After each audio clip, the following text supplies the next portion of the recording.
जाएगा।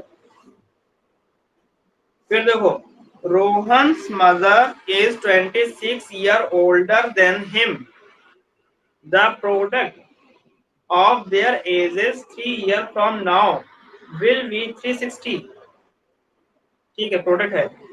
We would like to find Rohan's parents age, है sorry present as. ठीक है, ये भी हो जाएगा। देखो नेक्स्ट क्वेश्चन,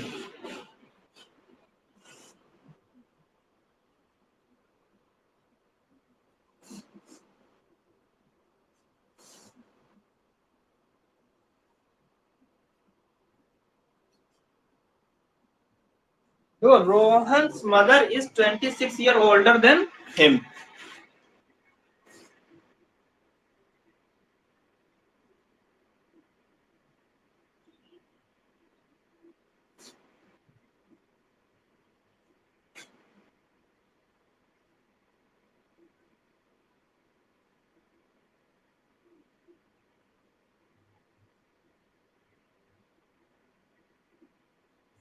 कंपैरिजन किससे किया जा रहा है, किसका किससे कंपैरिजन किया जा रहा है?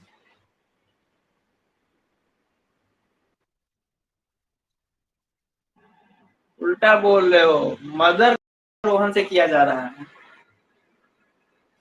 रोहन की जो मदर है वो 26 ईयर ओल्डर हैं। किससे? रोहन से। तो जिससे ओल्डर है, मतलब जिससे कंपैरिजन किया जाता है, हम उसको वेरिएबल मान लेंगे। तो let Rohan present as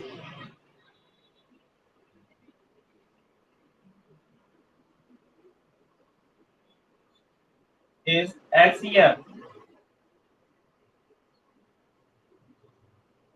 then mother, Rohan's mother,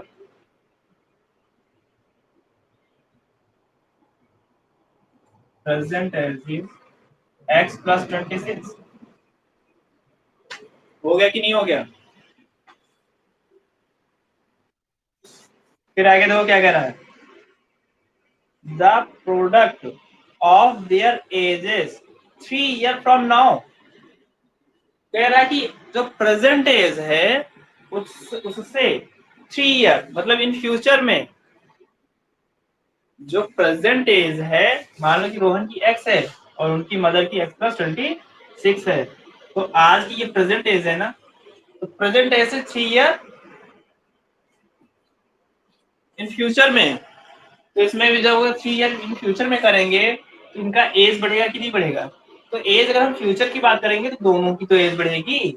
ऐसा तो है नहीं कि रोहन जो है 3 ईयर में बढ़ जाएगा और इनकी एज बढ़ेगी ही नहीं, ऐसा तो होगा नहीं।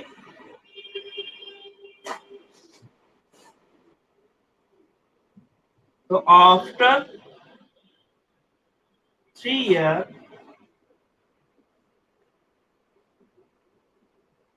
Edges of Rohan and his mother is x plus 3 and x plus 26 plus 3। Rohan की जो एज होगी वो x plus 3 हो जाएगी और मदर की x plus 26 था ना, उसमें 3 ऐड कर दो, दैट इज x plus 29। तो ये 3 ईयर के बाद उनकी एज हो गई।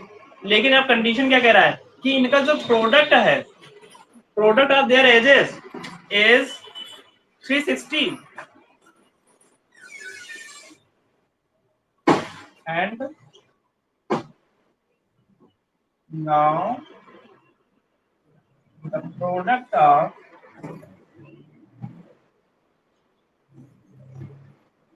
their ages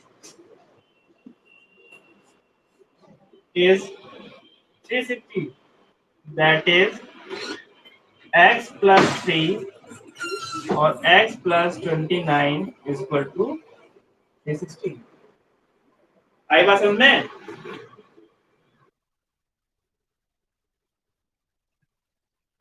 कैसे पता, क्या चीज, क्या नहीं समझ में आया?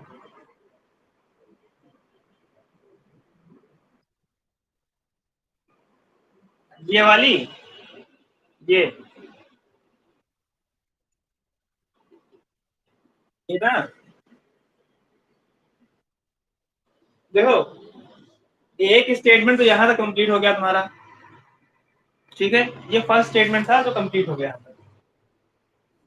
इसके बाद में फुल स्टॉप के बाद में लिखा हुआ the product of their edges, लिखा है नहीं लिखा है क्वेश्चन में, देखो सब लोग, the product of their edges 3 year from now, तो अभी से 3 ईयर जो है लेटर जो है उनका एज का प्रोडक्ट 360 है। तो किसके किसका है? रोहन और उनकी मदर का है। तो 3 ईयर लेटर है ना, तो 3 ईयर अगर लेटर है तो उसमें जो है उनकी एजेस ऐड करोगे कि नहीं करोगे? अगर मान लो कि अगर आज की डेट में तुम्हारी एज जो है 16 ईयर है, तो 3 ईयर बाद तुम्हारी एज कितनी हो जाएगी? 19 हो जाएगी। और तुम्हारे साथ में तुम्हारा कोई फ्रेंड भी है जिसकी एज जो है 18 है, तो उसकी कितनी हो जाएगी? 21। और उन दोनों का प्रोडक्ट दिया हुआ है। तो जो लेटर का प्रोडक्ट दिया है ना कि प्रेजेंट एज का, कह रहा है कि अभी से 3 ईयर लेटर जो है उन दोनों के एज का प्रोडक्ट दिया हुआ है। तो उस समय जो उनकी एज होगी उनका ही तो प्रोडक्ट लोगे कि प्रेजेंट एज का प्रोडक्ट ले लोगे? बताओ। जो प्रोडक्ट दिया हुआ है वो उनके 3 ईयर लेटर का दिया हुआ है। तो जब 3 ईयर लेटर का दिया हुआ है, तो पहले उनकी एज को ऐड करोगे कि नहीं करोगे? मतलब जो आज तुम्हारी एज थी 16 है, तो उसमें 3 ईयर जब ऐड किया तब 19 हो गया, और तुम्हारा जो फ्रेंड था वो 18 था, वो 21 हो गया। तो अब ये 3 ईयर लेटर जो है तुम लोगों की एज हो गई, एक की 19 हो गई, एक की 21 हो गई। अब उसका प्रोडक्ट लेना है।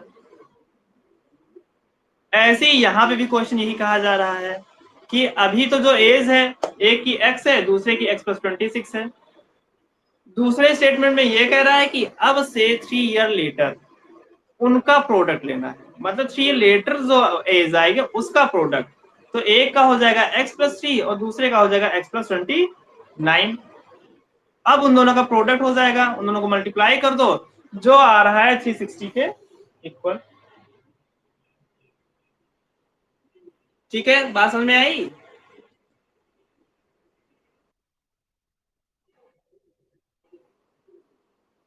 अब क्या करेंगे, इसको सॉल्व करेंगे। ब्रैकेट ओपन कर दो, x² 29x 3x 87 equal to 360। x² plus 32x और ये हो गया -3 और 572 इक्वल टू 0। ये क्वाड्रेटिक इक्वेशन बन गया। अब इसको सॉल्व करोगे तो x की वैल्यू आएगी। देखो, जब यहाँ पे सॉल्व करने के बाद में x की जो वैल्यू आएगी, तो x देखो है क्या, x आएगा ना यहाँ पे। अर्षिता, यहाँ पे देखो x आएगा कि नहीं आएगा?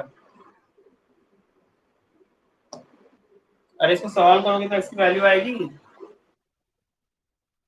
और देखो x की जो वैल्यू आएगी, तो देखो यहाँ पे है क्या, प्लस माइनस। तो इसका जो रिजल्ट आएगा वो माइनस प्लस आएगा, मतलब एक पॉजिटिव आएगा और एक निगेटिव आएगा। तो जो निगेटिव वाला आएगा उसको तो हम लोग छोड़ ही देंगे, और जो पॉजिटिव वाला आएगा वो x आएगा। मतलब x की तो दोनों रहेगी, निगेटिव और पॉजिटिव दोनों रहेगा, लेकिन उसमें से लेना कौन सा वैल्यू रहेगा? पॉजिटिव वाला, निगेटिव वाला नहीं लेंगे। तो पॉजिटिव एक वैल्यू मिलेगी कि नहीं मिलेगी इस कंडीशन में? अरे याद है कि सब लोग भूल गए, ट्रिक बताया था साइन वाला। हाँ, तो यहाँ पे देखो प्लस माइनस है ना, तो जो रिजल्ट मिलेगा वो माइनस प्लस का मिलेगा कि नहीं मिलेगा? मतलब एक वैल्यू निगेटिव आएगी, दूसरी वैल्यू पॉजिटिव आएगी। तो जो पॉजिटिव आएगी वो एक्स, वो वाली वैल्यू हम लोग अज्यूम करेंगे। और एक्स देखो यहाँ पे क्या दिया है, ये प्रेजेंट एज दिया है, ये प्रेजेंट एज है किसकी, ये रोहन की है, रोहन की प्रेजेंट एज है। और अगर उसकी मदर की पूछेगा तो उसमें इस वाले में पुट कर देना प्रेजेंट एज में। और अगर ये 3 ईयर लेटर पूछेगा तो प्रेजेंट एज में +3 कर देना, अगर बिफोर पूछेगा तो माइनस कर देना।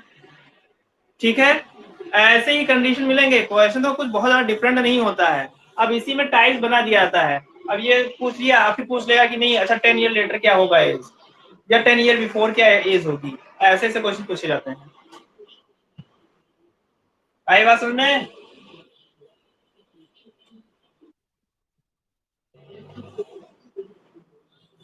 ठीक है, अगला क्वेश्चन देखो। अ train travel a distance, a train travels a distance of 480 km at a uniform speed. If the speed had been 8 km per hour less, then it would have taken 3 hours more to cover the same distance. We need to find the speed of train. इसमें किसी को कुछ लिखना है? ये हो चुका है।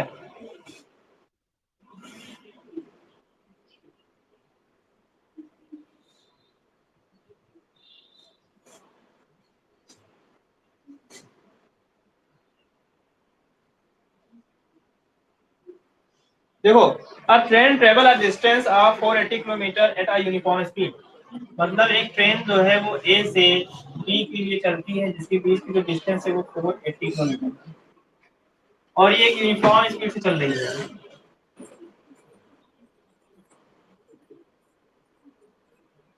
हमने मान लिया कि इसकी जो स्पीड है वो एस है। तो इतनी डिस्टेंस को ट्रेवल करने के लिए एस की स्पीड से चल रहा है, तो टाइम भी तो कुछ लेगा। Then time taken by train, हमने क्या मान लिया, टी मान लिया। ठीक है, हमने क्या मान लिया, टी मान लिया या टी1 मान लिया। फिर कह रहा है कि अगर इसकी स्पीड जो है वो 8 किलोमीटर पर आवर लेस हो जाए, ये किलोमीटर पर आवर है और ये आवर है। हमेशा याद रखना कि सेम यूनिट में चलेगा। अगर स्पीड को मीटर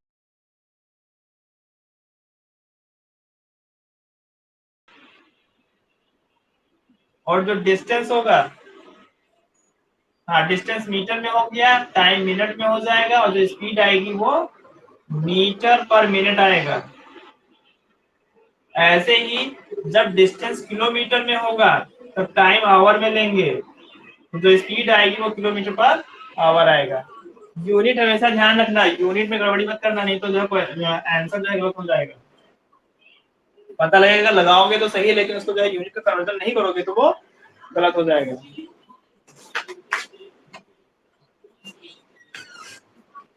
अब देखो आगे, सेकंड स्टेटमेंट में कह रहा है कि अगर वो स्पीड को स्लो कर देता है, कितना, s minus 8 kilometre per hour less. ठीक है, तो अब उसकी स्पीड कितनी होगी, s माइनस 8 होगी।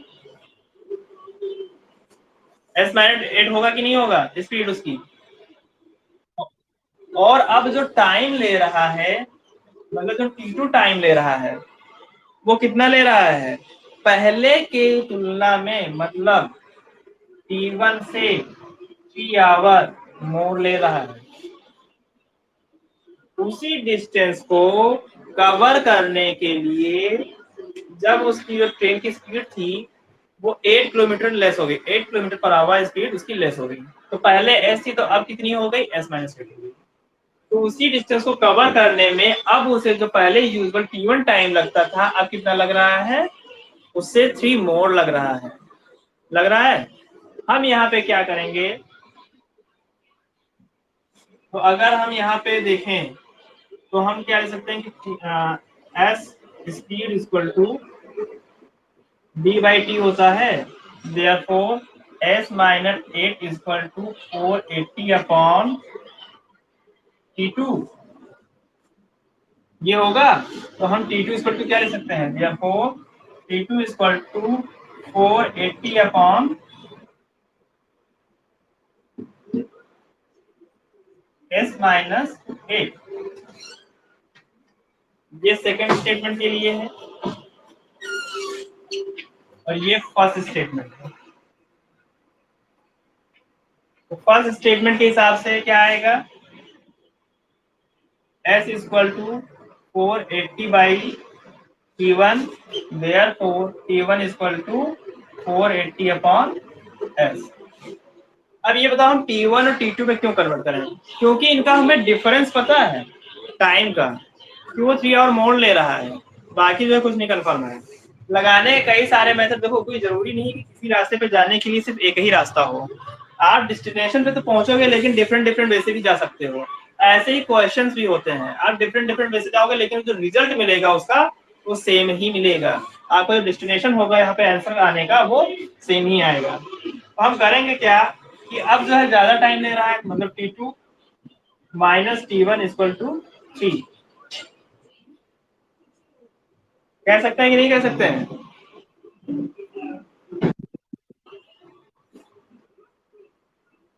अब देखो अगर हम T2 माइनस T1 कर रहे हैं तो T2 के लिए हमने क्या वैल्यू रखी है, 480 अपॉन S माइनस 8, और माइनस T1 के लिए 480 अपॉन S इक्वल टू 3। इसको जो है क्रॉस मल्टीप्लाई कर लो, या डिनोमिनेटर पहले सेम कर लो फिर उसके बाद में क्रॉस मल्टीप्लाई कर लो, तो ये क्या हो जाएगा, 480 हमने कॉमन ले लिया, इसको सॉल्व करेंगे तो आएगा S माइनस S और माइनस 8 का plus 8 upon S into S minus 8 equal to 3, 160। S cancel हो गया, ये हो गया S स्क्वायर माइनस 8S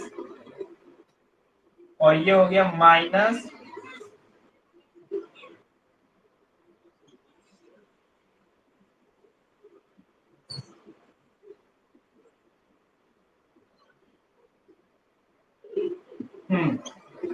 इसको जब सॉल्व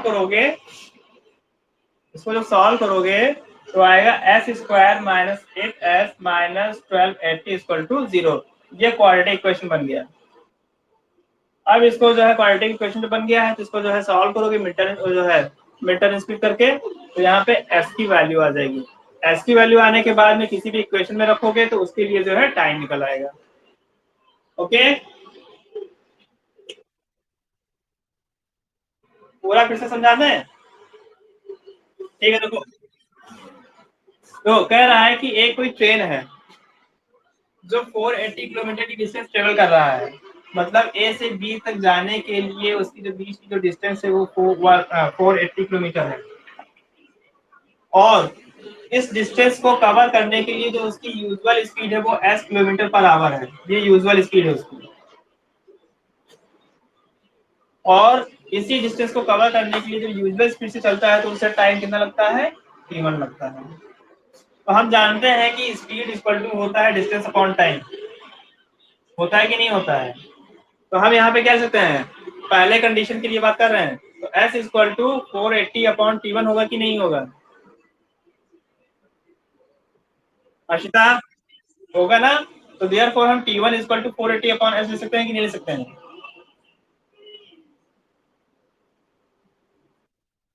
ले सकते हैं। ठीक है, अब बस अब ये देखो, ये हमारा फर्स्ट हो गया। अब सेकंड कंडीशन देखो, सेकंड स्टेटमेंट में ये बोल रहा है कि अब स्पीड को हम 8 किलोमीटर पर आवर रिड्यूस कर दे रहे हैं, या यूं कह लो कि उस ट्रेन में कोई डिफेक्ट आ जाता है या लाइन खराब हो जाती है, ट्रैक खराब हो जाता है, तो उसकी स्पीड स्लो हो जाएगी कि नहीं हो जाएगी।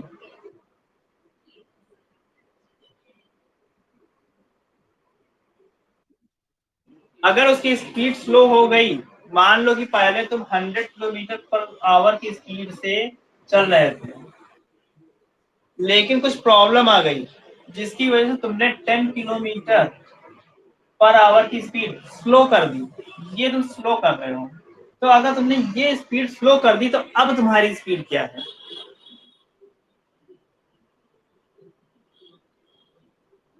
बताओ।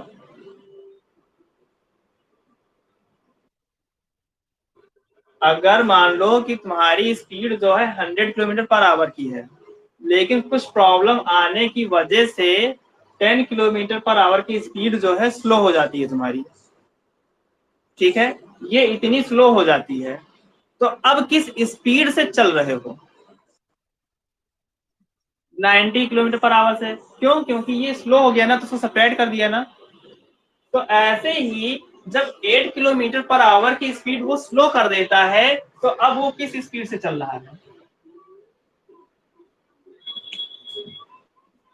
बताओ। अगर अब वो इस -8 किलोमीटर पर आवर की स्पीड से चलेगा, डिस्टेंस तो 480 कवर कर रहा है। कर रहा है कि नहीं कर रहा है? डिस्टेंस 480 कवर कर रहा है, स्पीड S-8 है, तो टाइम अब कितना लेगा? T2 लेगा कि नहीं लेगा?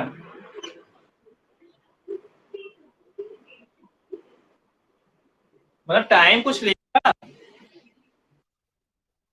तो उस टाइम को हमने क्या मान लिया? T2 मान लिया। ओके, तो अगर हमने टाइम को T2 मान लिया, तो हम जानते हैं स्पीड इक्वल टू D/T होता है। तो स्पीड की जगह पे S-8 हो गया, D की जगह पे 480 हो गया, और T की जगह पे T2 हो गया। इतनी बात समझ में आई यहाँ तक? तो T2 इक्वल टू ये हो गया, ये सेकंड हो गया। हो गया। अब देखो, एक इसमें कंडीशन दिया हुआ है क्या, कि जब इस तरह से चलता है, जब इस तरह से चलता है, तो T2 टाइम ले रहा है, तो T1 से कितना ले रहा है? 3 आवर ले रहा है कि नहीं ले रहा है? ले रहा है। तो इसको हम क्या ले सकते हैं? T2 minus T1 equal to 3 ले सकते हैं कि नहीं ले सकते हैं? ले सकते हैं ना। ये कंडीशन दी हुई है, इससे हम ये लिख सकते हैं, यही चीज मैंने यहाँ पे लिखी।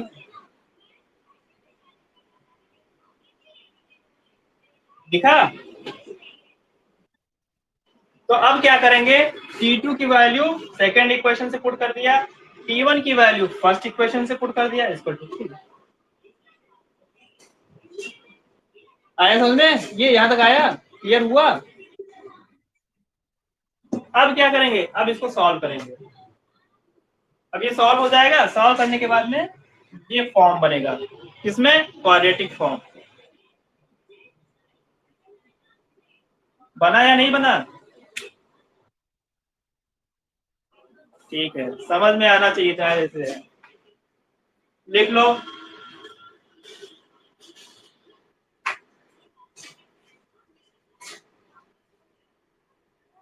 अब देखो एक चीज और, देखो ध्यान देने वाली बात, यहाँ भी देखो s की देखो पावर कितनी है? 2 है ना, क्वाड्रेटिक इक्वेशन है, तो s की कितनी वैल्यूज आएंगी?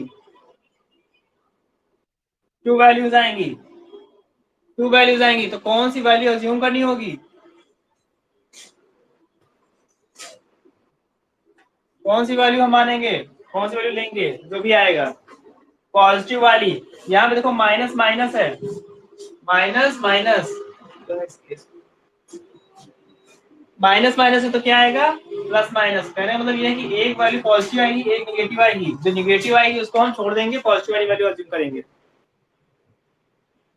ओके, ठीक हो गया।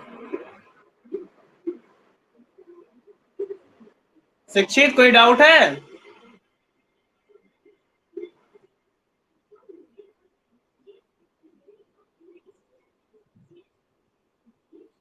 शिक्षित तुम्हारी वॉइस नहीं आ रही है। ठीक है, समझ में आ रहा है ना? समझ में आ रहा है ना? ओके, चलो ठीक है, फिर क्वेश्चन लगाना, इसको जब पूरा सॉल्व करना है, मीटर स्पीड से जो है इसकी वैल्यूज निकालना, और कल हमें बताना कि क्या क्या आंसर आया था इसका। ओके, क्लास अब बंद कर रहे हैं।